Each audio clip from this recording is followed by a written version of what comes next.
السلام عليكم، كي دايرين؟ لاباس عليكم؟ واش اخباركم؟ اليوم ان شاء الله جيت نشارك معكم طريقه تحضير كيكه كتجي هشيشه وجوج بيضات وكتجي يا سلام. غير تبعوا معايا المقادير وطريقه التحضير. المقادير: غناخذ شويه ديال الملحه، واحد جوج بيضات. هاد الكيكه كتجي خفيفه. واحد نص كاس ديال سنيده يكون ما عامرش. صافي غنضربوا. عندكم الضرب العادي ديرو، عندكم الضرب الكهربائي ماشي مشكل.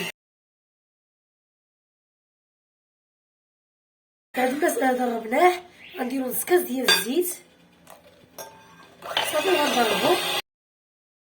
صافي غناخدو كاس ديال الماء يكون طايب ونديرو فيه معلقه ديال نيسكافي.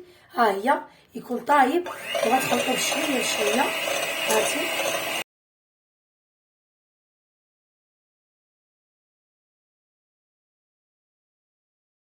صافي غندير كاس ديال الطحين يكون مغربل.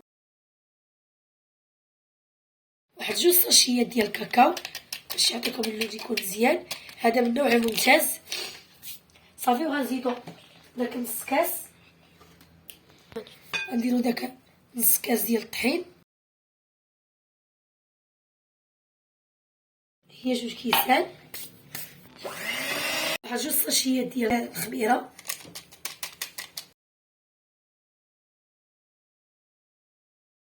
ساليت. انا استعملت هاد لاطاي دهنتها بالزبده ودرت شويه ديال الدقيق باش ما تلصقش ليا. صافي غندير ناس الكيك ديالي على هاد الشكل هذا باش يجي خفيف. صافي غندخلو الفران يكون بارد 15 دقيقه، وديك الساعه غتوجد لينا وديك الساعه نوريكم كيفاش جات. ها هي الكيكه جات خفيفه وجات طالعه. صافي دابا غناخد نصاوبو الكاناج ديالنا. كاس ديال الماء، نص كاس الزيت، نص كاس ديال سنيده هكا. صافي غنحركو مزيان مزيان وغنديوه فوق البوطه. غندير الكاناج ديالي على هذا الشكل هذا. ها هو. وصافي شوفوا تبارك الله الكاناج كي كيجي جا مرايه. هانتوما يدي بانت فيه، شوفوا هانتوما التليفون بان فيه، شتيوه تبارك الله. جا غزال الكاناج ديالو. كان هذا هو الشكل النهائي ديال الكيكه ديال الشكلاط. كتجي يا سلام وغير بجوج بيضات كتجي رطبه رطبه وهشيشه.